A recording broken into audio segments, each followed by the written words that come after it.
The lawyer's office smelled like old books and stale coffee, a fitting backdrop for what was about to be the most awkward conversation of my life.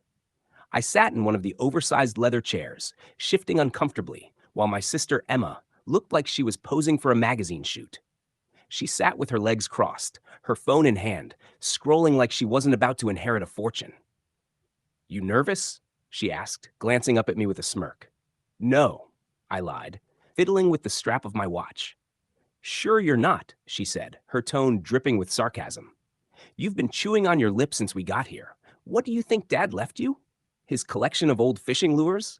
Or maybe that ugly lamp from the den?" I rolled my eyes. "Not everyone's obsessed with money, Emma." "Oh, please. Everyone's obsessed with money. They just don't admit it." She tucked her phone into her purse and leaned back in her chair, clearly enjoying herself. The door opened and the lawyer walked in, carrying a folder so thick it looked like it held the secrets to the universe. He adjusted his glasses, gave us a polite nod, and sat down at his desk. "Thank you both for coming," he began, flipping open the folder. "Let's get straight to it, shall we?" Emma leaned forward slightly, her eyes practically sparkling. I stayed slouched in my chair, bracing for impact. "To my daughter Emma," the lawyer read, "I leave my estate, including all properties, investments, and liquid assets, valued at approximately $200 million. Emma's grin could have lit up the room. She leaned back, folding her arms. "Well, that's not exactly a shocker," she said, barely containing her glee. The lawyer cleared his throat. "And to my son Daniel, I leave my personal laptop." Silence. "Wait, what?"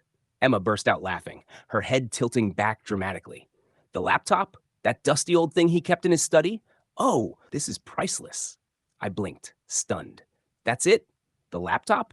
The lawyer nodded. "That's what the will states." Emma wiped a tear from her eye, still laughing. "Oh, come on, Danny. Maybe it's vintage. You could sell it on eBay for... what? $50? I clenched my jaw but didn't say anything. What could I say? The lawyer handed me a slim laptop bag. "Your father was very specific about this. He wanted you to have it." Emma was practically bouncing in her seat. "Wow, Dad really had a sense of humor, didn't he?" "Don't take it personally, Danny. I mean, not everyone can handle $200 million. "Thanks for the pep talk," I muttered, standing up and slinging the bag over my shoulder. Emma stood too, still smirking. "Well, don't spend all your gigabytes in one place, little brother." As she walked out, I stayed behind for a moment, staring at the lawyer. He gave me a small, sympathetic smile. "Your father always had his reasons," he said. "I'm sure you'll understand them soon enough." I nodded, not really believing him.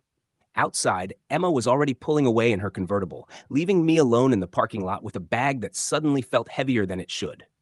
I climbed into my car, placed the bag on the passenger seat, and stared at it for a long moment. "All right, Dad," I said out loud. "What's the joke?" I tossed the laptop bag onto my kitchen table, staring at it like it might explode. Dad had always been full of surprises, but this? Leaving Emma $200 million while I got this? "Maybe he left me a treasure map," I muttered sarcastically, unzipping the bag. The laptop was ancient, scratched up, and missing a few keys. It looked like it had survived a war. I plugged it in and pressed the power button. To my surprise, it hummed to life. The screen flickered for a moment before displaying a clean desktop. No cluttered icons, no boring default wallpaper. Just one folder, sitting right in the middle of the screen, labeled "For You, Kiddo." I froze. That's what Dad always called me. Kiddo. Even when I was 35. Even when I asked him to stop. "All right, Dad," I said under my breath. "What's in the folder?" I clicked on it, and the folder opened to reveal a collection of files, videos, scanned documents, and what looked like blueprints. My curiosity got the better of me, and I clicked on the first video, titled "Start Here." The screen flickered, and there he was. Dad, sitting in his old recliner, a glass of whiskey in hand, that mischievous grin on his face. "Hey, kiddo," he began, his voice warm and familiar. "If you're watching this, it means I'm gone. And let me guess, you're mad as hell at me right now. Emma's probably out there buying another car, and you're stuck with this old thing. But before you smash it out of frustration, hear me out." I leaned forward, my breath catching in my throat. "You always were the thinker in the family," he continued. "Emma's great at spending money, but you? You know how to look deeper. That's why I left this for you. It's not just a laptop, it's a key. There's something important waiting for you, and I trust you to figure it out. Check the files, follow the clues, and remember, life rewards those who dig a little deeper. The video ended with a wink and a sip of whiskey. I stared at the screen, my heart racing. What the hell, Dad? Before I could dive into the other files, my phone buzzed. Emma, of course. Hey, Danny, she said, her voice dripping with amusement. So, how's the laptop treating you?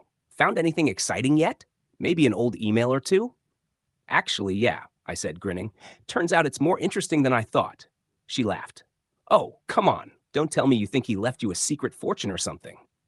Maybe he did, I replied, unable to keep the smirk out of my voice. There was a pause. Wait, are you serious? Gotta go, Em, I said, hanging up before she could ask more questions. Turning back to the laptop, I opened another file. It was a scanned blueprint of Dad's house, but it wasn't ordinary. Notes were scribbled all over it. Hollow wall, secret compartment, safe code, 122875. My heart started pounding. Was this real? Before I could stop myself, I grabbed my jacket, shoved the laptop back into its bag, and headed for the car. The drive to Dad's house felt longer than usual, every red light testing my patience. When I finally arrived, the house looked the same as ever. Quiet, unassuming, like it didn't hold any secrets. I let myself in and headed straight for the basement, blueprint in hand. The air was damp and smelled like sawdust, but I didn't care. I tapped the far wall, just as the note suggested. Hollow. Grabbing a hammer from Dad's old tool bench, I started chipping away at the drywall. The sound echoed through the empty house, my pulse racing with every strike. Finally, a section of the wall gave way, revealing a small metal safe embedded inside. All right, Dad, I whispered. Let's see what you've got. I entered the code, 122875, his birthday. The safe clicked open, and when I pulled the door, my jaw dropped. Gold bars, stacks of them. Alongside them were velvet pouches filled with coins, and resting on top of it all was a pristine first edition Superman comic. I let out a low whistle. Okay, Dad, you weren't kidding. Then I noticed a note tucked inside, folded neatly. I opened it, and in Dad's unmistakable handwriting, it read, Danny, wealth is just a tool. What matters is what you build with it. Use this wisely, kiddo. I believe in you. For a moment, I just stood there, staring at the safe. Dad hadn't just left me money. He'd left me a challenge, a lesson, and a chance to prove myself. As I leaned back against the wall, still processing everything, my phone buzzed again. Emma. I smirked, ignoring the call. Not yet, Em, I muttered. This one's for me. The next morning, I sat at my kitchen table, staring at the gold bars and the Superman comic laid out in front of me. It felt surreal, like I'd stumbled into a scene from a movie. What was I supposed to do with all of this? And why had Dad chosen me, of all people, to keep his secret? Before I could lose myself in thought, my phone buzzed. Emma. Again, I sighed and answered. Good morning to you too, Emma. Don't good morning me, she snapped. What's going on? You hung up on me yesterday, and now you're ignoring my calls. Did you find something?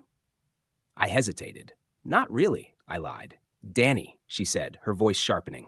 Don't even try it. I know you're hiding something. Spill it. I could picture her pacing in her fancy apartment, wearing one of her overpriced robes, completely unable to handle being out of the loop. Fine, I said, trying to sound nonchalant. Dad left a safe in the basement. It had a few things in it. There was silence on the other end, followed by, what kind of things? Just some old coins and stuff, I said, trying to play it down. Coins? She repeated, her suspicion growing. What kind of coins? Are they worth anything? I sighed. I don't know, Emma. I haven't had them appraised yet. Why are you so interested? Because, she said, her tone turning defensive, if Dad left you something valuable, I think we both know he should have split it between us. You're not exactly the most responsible person, Danny. Thanks for the vote of confidence, I shot back. But Dad clearly trusted me with this, so maybe you should back off. Fine, she said, though she didn't sound convinced, but don't think I'm letting this go. The call ended, leaving me more annoyed than before. Later that afternoon, Emma showed up unannounced, her knock on the door sharp and insistent. Open up, Danny, I groaned and let her in. She stepped inside, her eyes immediately darting around the room like she was on a treasure hunt. Where is it? She demanded. Where's what? I asked, crossing my arms. Whatever you found in Dad's house. Don't act like you don't know what I'm talking about. I sighed, deciding there was no point in lying anymore. All right, fine, I'll show you. I led her to the kitchen, where the gold bars and comic were still sitting on the table. Emma's eyes widened as she took in the sight. Holy, is that real gold? She asked, reaching out to touch one of the bars. Yep, I said, leaning against the counter. And the comic? First edition. Worth a fortune, probably. Emma turned to me, her expression a mix of awe and disbelief. Why didn't Dad tell me about this? I shrugged. Maybe because you would have sold it all for a new yacht. She glared at me. That's not fair. Isn't it? I shot back.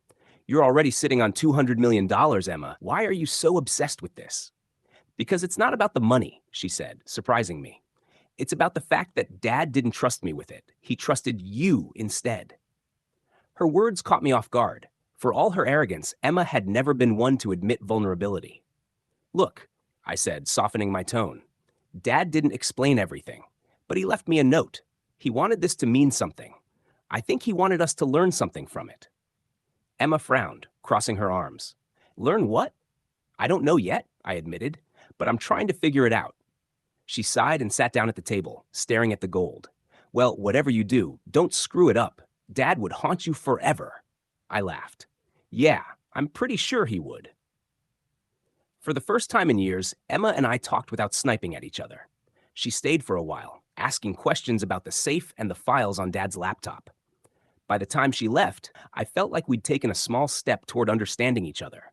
As I watched her drive away, I couldn't help but wonder if this was part of Dad's plan too. Maybe the real treasure wasn't just the gold. It was what it was forcing us to confront. Nice move, Dad, I muttered, shaking my head. You always did know how to keep things interesting. The weeks after discovering Dad's secret treasure were a whirlwind. The gold and comic book were appraised at a staggering value, far beyond anything I'd imagined.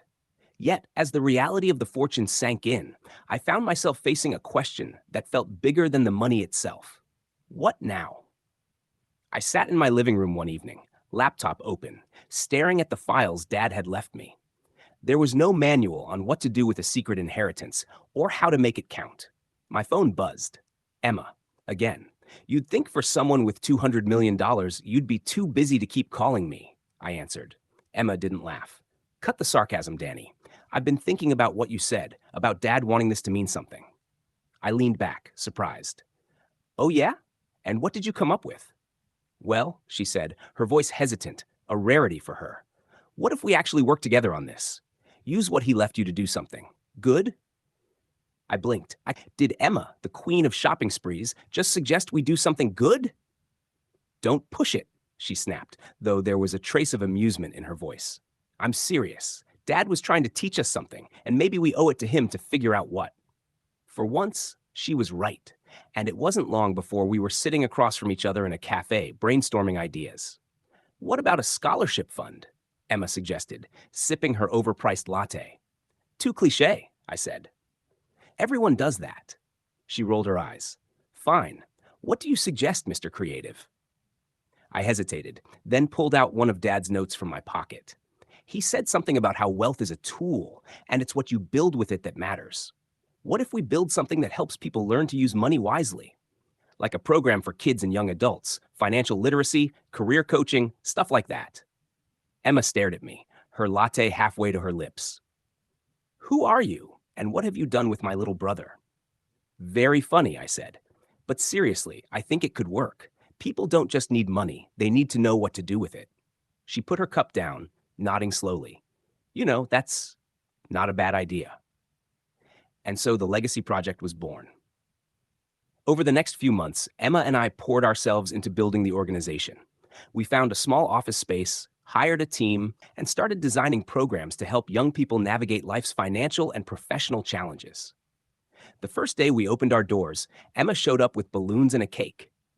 You know, Dad would have laughed at us running something like this, she said, grinning. Yeah, I said, smiling. But I think he'd be proud too. We worked side by side, and for the first time in years, it felt like we were a team.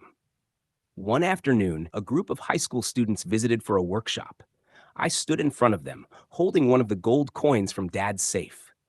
This is worth a lot of money, I said, letting them pass it around. But you know what's more valuable? knowing how to use it wisely. My dad always said wealth is just a tool. The real treasure is what you build with it. After the session, a young girl approached me. Thank you, Mr. Walker. I've never thought about money like that before. Her words hit me harder than I expected. Dad's challenge, his faith in me, it was all paying off in ways I hadn't anticipated. That night, Emma and I sat in the office, reviewing plans for an upcoming gala. She looked at me, her expression softer than usual. You know, she said, I used to think Dad's decision to leave you the laptop was crazy, but now I get it. Yeah? I asked, raising an eyebrow. She nodded. He knew you'd do something with it, something important. And for what it's worth, I'm glad we're doing this together. I smiled, raising my glass of wine. To Dad, the man who always kept us guessing. To Dad, she echoed, clinking her glass against mine. In the end, Dad's greatest gift wasn't the gold, the coins, or even the laptop. It was the lesson that life's most valuable treasures aren't handed to you. They're discovered, built, and shared. And for that, I'd always be grateful.